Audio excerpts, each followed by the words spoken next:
1857 মহাবিদ্রোহের সময় ভারতে governor general ছিল ক্যানিং। এই ক্যানিং এর সময়কালে মহাবিদ্রোহ ছাড়াও আরো বিভিন্ন গুরুত্বপূর্ণ ঘটনা ঘটে, যেমন কলকাতা, বোম্বে আর মাদ্রাসে ইউনিভার্সিটি আর হাইকোর্টের স্থাপনা, ভারতে আইপিসি, সিপিসি এগুলোর প্রতিষ্ঠা, এছাড়া 1861 সালের ইন্ডিয়ান কাউন্সিলস অ্যাক্ট, এইসব। তো ক্যানিং আর তার সময়কালে ঘটা এই সমস্ত বিভিন্ন ঘটনার ব্যাপারেই আজকের এই ক্লাসে বলবো। ক্যানিং ভারতের গভর্নর জেনারেল হিসাবে আসে 1856 সালে, আর তার সময়কাল এই 1856 থেকে 1862 খ্রিস্টাব্দ পর্যন্ত। এর ভেতর 1857 খ্রিস্টাব্দের মোটামুটি এপ্রিল মে এই সময় থেকেই ভারতে মহাবিদ্রোহের সূচনা হয়। তবে এই মহাবিদ্রোহের আগেই জানুয়ারি মাসে ক্যানিং কলকাতাতে ক্যালকাটা ইউনিভার্সিটির প্রতিষ্ঠা করে।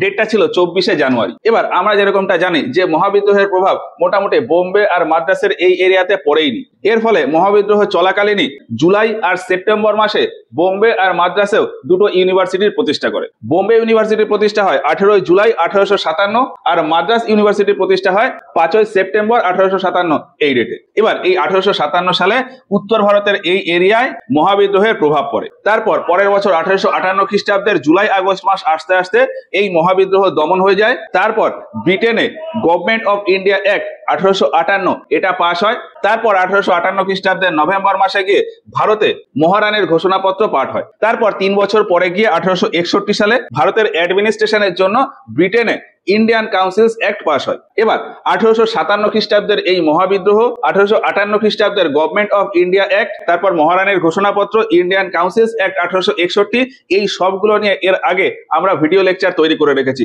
সেইগুলো দেখতে পারো। ফলে ওই বিষয়ে আমি আর গেলাম না। এবার এই মহাবিদ্রোহ ছাড়া অন্যান্য যে সমস্ত গুরুত্বপূর্ণ ঘটনাগুলো ক্যানিং এর সময় ঘটে সেইগুলো আমি বলি। ক্যানিং এর সময়কালে 1861 সালে ইন্ডিয়ান কাউন্সিলস অ্যাক্ট ছাড়াও গুরুত্বপূর্ণ আরো 3টে অ্যাক্ট পাস হয়। Indian civil service act, Indian high court act আর ইন্ডিয়ান পুলিশ অ্যাক্ট। এবার এই ইন্ডিয়ান সিভিল সার্ভিস অ্যাক্ট সম্পর্কে আমি একটু বলি। এর আগে সিস্টেমটা কি ছিল, ব্রিটেন থেকে যারা ওই সিভিল সার্ভিসের পরীক্ষা পাশ করে ভারতে তাদের কাজ বা সার্ভিস করার জন্য আসবে, তারা শুধুমাত্র এই যে 3-4টে প্রেসিডেন্সি এরিয়া ছিল, এই প্রেসিডেন্সি এরিয়াগুলোতেই তাদের সার্ভিস দিত। 1861 খ্রিস্টাব্দের এই ইন্ডিয়ান সিভিল সার্ভিস অ্যাক্টে বলা হয় যে ভারতে কাজ করার জন্য যে সমস্ত সিভিল সার্ভেন্ট আসবে তাদেরকে ভারতের যে কোনো জায়গায় সার্ভিসে পাঠানো যেতে পারে। এছাড়া এর আগে 1853 খ্রিস্টাব্দের চার্টার অ্যাক্ট বা সনদ আইনে বলা হয়েছিল যে ভারতীয়রাও এখন থেকে সিভিল সার্ভিসের পরীক্ষায় বসতে পারবে। তবে 1861 খ্রিস্টাব্দের এই ইন্ডিয়ান সিভিল সার্ভিস অ্যাক্টে বলা হয় যে ভারতীয়রা ব্রিটেনে গিয়ে সিভিল সার্ভিসের এক্সামে তো বসবে,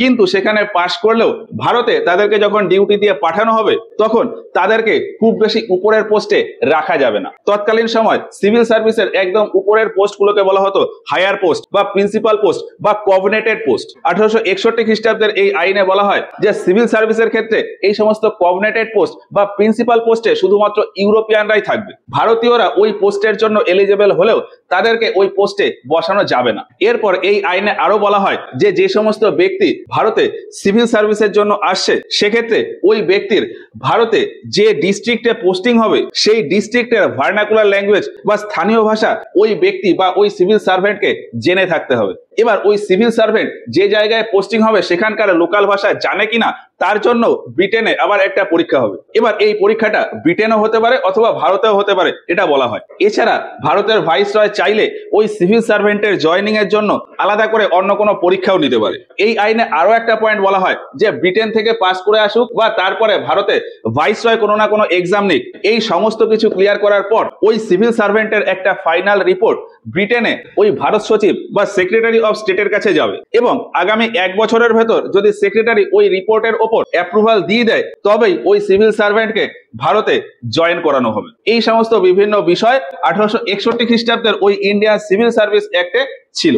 এরপর 1861 খ্রিস্টাব্দে আরো একটা আইন পাস হয় বললাম, ইন্ডিয়ান হাইকোর্টস অ্যাক্ট। এর আগে পর্যন্ত ভারতে সব থেকে উঁচুতে যে কোর্ট ছিল সেটা হলো সদর আদালত আর সুপ্রিম কোর্ট। 1861 খ্রিস্টাব্দের এই হাইকোর্ট অ্যাক্টে বলা হয় যে ভারতের সুপ্রিম কোর্ট আর সদর আদালতের জায়গায় এখন এই 3টে প্রেসিডেন্সিতে 3টে হাইকোর্ট থাকবে। আর সেই হিসাবেই 1862 খ্রিস্টাব্দে গিয়ে কলকাতা, মাদ্রাস আর বোম্বেতে 3টে হাইকোর্টের স্থাপনা হয়। প্রথমে কলকাতা, তারপর মাদ্রাস, তারপর বোম্বে। কলকাতা হাইকোর্ট প্রতিষ্ঠা হয় 14ই মে, মাদ্রাস হাইকোর্ট 26শে জুন আর বোম্বে হাইকোর্ট 4 আগস্ট। এখন কলকাতা হাইকোর্ট সবার প্রথমে প্রতিষ্ঠা হলেও চালু হয়নি। কলকাতা হাইকোর্টের কাজ চালু হয় 1 জুলাই থেকে। অন্যদিকে মাদ্রাজ আর বোম্বে হাইকোর্ট যেদিন প্রতিষ্ঠা হয় সেই দিন থেকেই তাদের কাজ চালু হয়ে যায়, অর্থাৎ 26শে জুন আর 4 আগস্ট। এখানে আমি একটা এক্সট্রা তথ্য দিয়ে রাখি, এই কলকাতা হাইকোর্টে ফার্স্ট জাজ ছিলেন স্যার বার্নেস পিকক। কলকাতার জাজ হিসাবে তার সময়কাল ছিল 1862 থেকে 1870। এরপর 1861 সালেই আরো একটা আইন আসে, সেটা হলো ইন্ডিয়ান পুলিশ অ্যাক্ট। ভারতে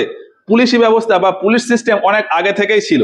এখন এই পুলিশ সিস্টেমে কোথায় কি ঘাটতি রয়েছে, পুলিশ কেমন কি কাজ করছে, সাধারণ মানুষের সাথে তাদের কেমন সম্পর্ক, এই সমস্ত জিনিস ইনকোয়ারি করার জন্য 1855 খ্রিস্টাব্দে মাদ্রাসে 3 জনের একটা কমিটি তৈরি করা হয়। এই কমিটির আলাদা তেমন কোনো নাম ছিল না, এটাকে এনকোয়ারি কমিটি অন পুলিশ এটা বলা যায়। এবার বিভিন্ন রকম এনকোয়ারি করার পর এই কমিটি কিছু রেকমেন্ডেশন দিয়েছিল, যেমন পুলিশ সিস্টেমে একটা হায়ারকি তৈরি করা প্রয়োজন। এছাড়া যে সমস্ত পুলিশ সাধারণ লোকের সাথে ডাইরেক্ট কন্ট্যাক্টে রয়েছে তাদের উপর নজর রাখার জন্য উপরে কিছু পোস্ট তৈরি করা প্রয়োজন নতুন। তো এইরকম কিছু রেকমেন্ডেশন ওই কমিটিটা দিয়েছিল। এবার সময়কালটা আমি যদি দেখি, ওই কমিটি তৈরি হয়েছিল 1855-তে। তখন ভারতের গভর্নর জেনারেল ছিল ডালহৌসি। তারপর 1856 খ্রিস্টাব্দে গিয়ে নতুন গভর্নর জেনারেল আসে ক্যানিং। ক্যানিং এসে এই রেকমেন্ডেশনের কাজ মোটামুটি শুরু করতে চায়, কিন্তু ততদিনে 1857 খ্রিস্টাব্দে ভারতে মহাবিদ্রোহ শুরু হয়ে গেছে। এই জন্য পুলিশি ব্যবস্থায় ওই সমস্ত সংশোধন আর হয়নি। এখন মহাবিদ্রোহের ঝামেলা মিটে যাওয়ার পর 1860 খ্রিস্টাব্দে গিয়ে ক্যানিং পুলিশি ব্যবস্থায় সংশোধন করার জন্য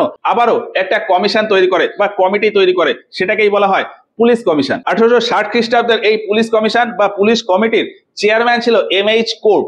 এই পুলিশ কমিশন বিভিন্ন এনকোয়ারি করে ঠিক আগের কমিটির মতনই কিছু রেকমেন্ডেশন দেয়। এই পুলিশ কমিশন রেকমেন্ড করে যে ভারতে যে সমস্ত গ্রাম এলাকা আছে, পুরোটাই তো গ্রাম এলাকা, তো ভারতের গ্রাম এলাকার উপর নজর রাখার জন্য একজন চৌকিদার বা ওয়াচম্যান রাখা প্রয়োজন। এবার এখানে এক ঢিলে দুই পাখি মারার কথা বলা হয়। ব্যাপারটা কিরকম, ভারতে তো প্রচুর গ্রাম রয়েছে, এখন প্রত্যেকটা গ্রামে যদি একজন বা দুজন করে ওয়াচম্যান ব্রিটিশ সরকারের পক্ষ থেকে নিয়োগ করা হয়, সেক্ষেত্রে ওই সমস্ত কর্মীদের ওপর প্রচুর পরিমাণে খরচ যাবে। এর ফলে সরকারের উপর একটা ফাইন্যান্সিয়াল লোড তো পড়বে।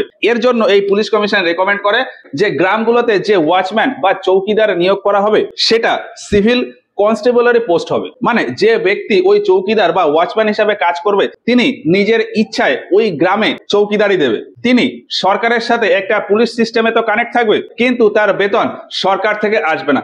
তিনি যে গ্রামে চৌকিদারি দেবেন সেই সমস্ত গ্রামের লোকজন একটা ফান্ড কালেক্ট করে ওই ব্যক্তিকে মাইনা হিসাবে দেবে। এতে ব্রিটিশ সরকারের লাভ কি? ব্রিটিশ সরকারের লাভ হলো ওই যে ওয়াচম্যান বা ওই চৌকিদার সিস্টেম হিসাবে সরকারের সাথে তো কানেক্ট হয়ে গেল, অন্যদিকে তাকে সরকার থেকে বেতন দেওয়া লাগলো না। এর পাশাপাশি ওই পুলিশ কমিশন আরো একটা গুরুত্বপূর্ণ বিষয় যেটা রেকমেন্ড করে, সেটা হলো এই পুলিশ সিস্টেমে হায়ারকি তৈরি করা। এইরকম বিভিন্ন রেকমেন্ডেশন দেয়। আর এই সমস্ত রেকমেন্ডেশন অনুযায়ী পরের বছর 1861 খ্রিস্টাব্দের 16 মার্চ ভারতে ইন্ডিয়ান পুলিশ অ্যাক্ট এটা পাস হয়। তবে এই আইনটা লাগু হয় কয়েকদিন পর থেকে, 22শে মার্চ গিয়ে। এই আইনে বিভিন্ন রকম পয়েন্ট ছিল, তার ভেতর গুরুত্বপূর্ণ কিছু পয়েন্টের কথা আমি বলি। এর আগে সিস্টেমটা কি ছিল, ওই গ্রামের দেখাশোনার জন্য মিলিটারি ফোর্স থাকতো বা মিলিটারি পুলিশ থাকতো, এবং ওই সমস্ত মিলিটারি পুলিশের ভরণ পোষণের দায়িত্বও ছিল সরকারের, মানে ব্রিটিশ সরকারের।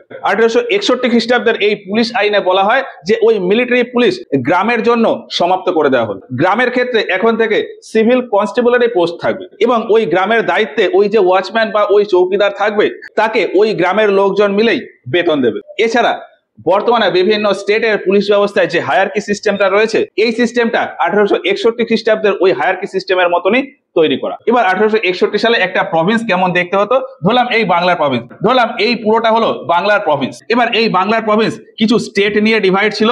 এবার ধরলাম এই একটা স্টেট, ধরলাম এটা একটা স্টেট। এবার এই একটা স্টেটটা আবার কিছু ডিস্ট্রিক্টে ডিভিশন ছিল।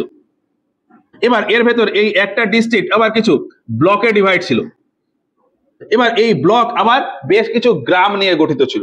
1861 খ্রিস্টাব্দের ওই পুলিশ আইনে এই প্রভিন্সের জন্য ভিলেজ বা গ্রাম থেকে প্রভিন্স পর্যন্ত একটা হায়ারকি সিস্টেম তৈরি করে। একটা গ্রামের দেখাশোনার জন্য থাকবে সিভিল কনস্টেবলারি পোস্ট। এই সমস্ত সিভিল কনস্টেবলের উপরে থাকবে কনস্টেবল, তার উপরে থাকবে সার্জেন্ট, তার উপর হেড কনস্টেবল, এবং তার উপরে থাকবে ইন্সপেক্টর। এই যে ছোট ছোট একটা ব্লকের কথা বললাম, পুলিশ ব্যবস্থায় এই সমস্ত ব্লকের হেড হবে ইন্সপেক্টর। এবার এইরকম কিছু ব্লক নিয়ে একটা ডিস্ট্রিক্ট, পুলিশ ব্যবস্থায় ডিস্ট্রিক্টের হেড হবে সুপারিনটেন্ডেন্ট অফ পুলিশ বা এসপি। এবার এই বিভিন্ন ডিস্ট্রিক্ট মিলিয়ে একটা স্টেট, এই স্টেটের হেড হবে ডেপুটি ইন্সপেক্টর জেনারেল। আর এইরকম এক একটা স্টেট মিলিয়ে টোটাল একটা প্রভিন্স, এই পুরো প্রভিন্সের পুলিশ হেড হবে ইন্সপেক্টর জেনারেল। তো হায়ারার্কি সিস্টেমটা কি?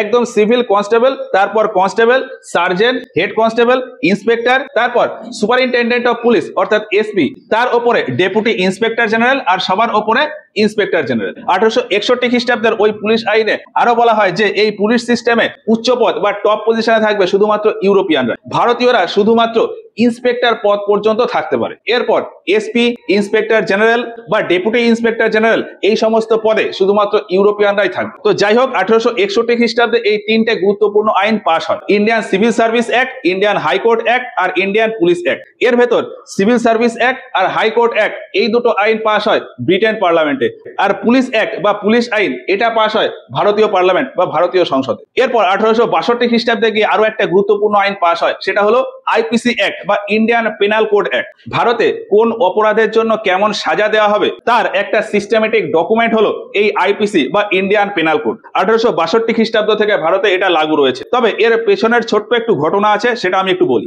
এর আগে 1833 খ্রিস্টাব্দে চার্টার অ্যাক্ট বা সনদ আইনের ভিত্তিতে পরের বছর 1834 খ্রিস্টাব্দে গিয়ে ভারতে ফার্স্ট ল কমিশন তৈরি করা হয়। এই ল কমিশনের ফার্স্ট চেয়ারম্যান ছিল ম্যাকাউলে। ম্যাকাউলে 1835 খ্রিস্টাব্দে গিয়ে ভারতের জন্য একটা সিস্টেমেটিক উপায়ে পেনাল কোড তৈরি করার কথা বলে এবং সেই হিসাবে পেনাল কোড তৈরি করার কাজও শুরু হয়ে যায়। এবার এই পেনাল কোড তৈরি করার জন্য বিভিন্ন দেশের আইন থেকে বিভিন্ন তথ্য নেওয়া হয়। মেইনলি তিনটে দেশের নাম এখানে আসে: ইংল্যান্ড, লুইসিয়ানা আর ফ্রান্স। আমেরিকার একটা স্টেট হলো লুইসিয়ানা।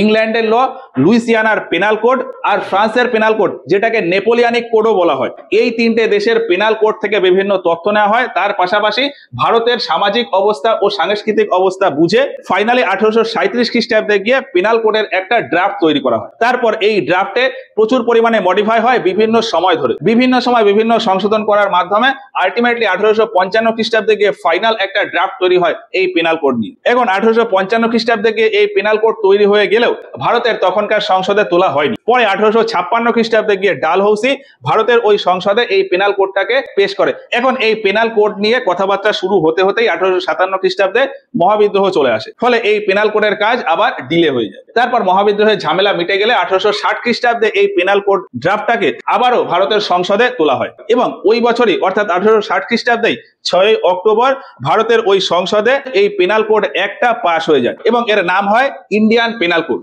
তবে ভারতে এটা লাগু হয় 1862 খ্রিস্টাব্দের 1 জানুয়ারি থেকে। আর 1862 খ্রিস্টাব্দ থেকে এখন পর্যন্ত এই আইপিসি ফলো হচ্ছে, যদিও মাঝে মধ্যে বিভিন্ন রকম সংশোধন এই আইপিসি অ্যাক্টে আনা হয়। লাস্ট 2023 সালের 11 অক্টোবর গিয়ে এই আইপিসির নাম চেঞ্জ করে নতুন একটা নাম করা হয়, সেটাকে বলা হয় ভারতীয় ন্যায় সংহিতা বা বিএনএস। 2023 সাল থেকে আইপিসি কোডের পরিবর্তে বিএনএস কোড এটা বলা হয়। এবার কখনো কখনো এক্সামে একটা প্রশ্ন খুঁচিয়ে খুঁচিয়ে জিজ্ঞেস করে যে এই আইপিসি আইনটা 1860 খ্রিস্টাব্দে তো পাস হয়, এই আইনটা 1860 খ্রিস্টাব্দের কত নম্বর আইন? তো 1860 খ্রিস্টাব্দের এই আইপিসি একটা ওই সালে অর্থাৎ 1860 খ্রিস্টাব্দে পাস হওয়া 45 নম্বর আইন। তো আইপিসি বা ইন্ডিয়ান পেনাল কোডের ব্যাপারটা তো গেল। এই আইপিসি বা ইন্ডিয়ান পেনাল কোড এটা ক্রিমিনাল অফেন্স বা অপরাধের জন্য কিরকম কি সাজা হবে তার ভিত্তিতে তৈরি করা। এবার এর সাথে রিলেটেড আরো একটা কোড আছে, সেটা হলো সিভিল প্রসিডিওর কোড বা সিপিসি। এই সিপিসিটাও ক্যানিং এর সময় পাস করা হয় 1859 খ্রিস্টাব্দে। তো এই সমস্ত বিভিন্ন ঘটনা ক্যানিং ভারতের গভর্নর জেনারেল ও ভাইসরয় থাকাকালীন ঘটে। আর একটা ছোট্ট ঘটনা এই ক্যানিং এর সময় ঘটে, সেটা হলো হোয়াইট মিউটিনি 1859। মহাবিদ্রোহের আগে কোম্পানির হয়ে যে সমস্ত আর্মিরা ছিল অর্থাৎ কোম্পানি আর্মি, তাদেরকে ওই 1858 খ্রিস্টাব্দের গভর্নমেন্ট অফ ইন্ডিয়া অ্যাক্টের দরুন ব্রিটিশ আর্মির ভেতর জুড়ে দেওয়া হয়। এই ঘটনাকে নিন্দা করে কোম্পানির আর্মিরা একটা প্রতিবাদ বা আন্দোলন টাইপের করে 1859 খ্রিস্টাব্দে। এটাকেই বলা হয় হোয়াইট মিউটিনি। তো যাই হোক, এই হচ্ছে ওভারঅল ক্যানিং সম্পর্কে সমস্ত কিছু। এরপরেও আরো বিভিন্ন ভাইসরয় ভারতে আসে, যেমন Bruce, Lawrence, Mayo, Northbrook, Lytton, Ripon, Dufferin, Lansdowne. এদের সম্পর্কে আমরা এর পরের ভিডিওগুলোতে গিয়ে বলবো।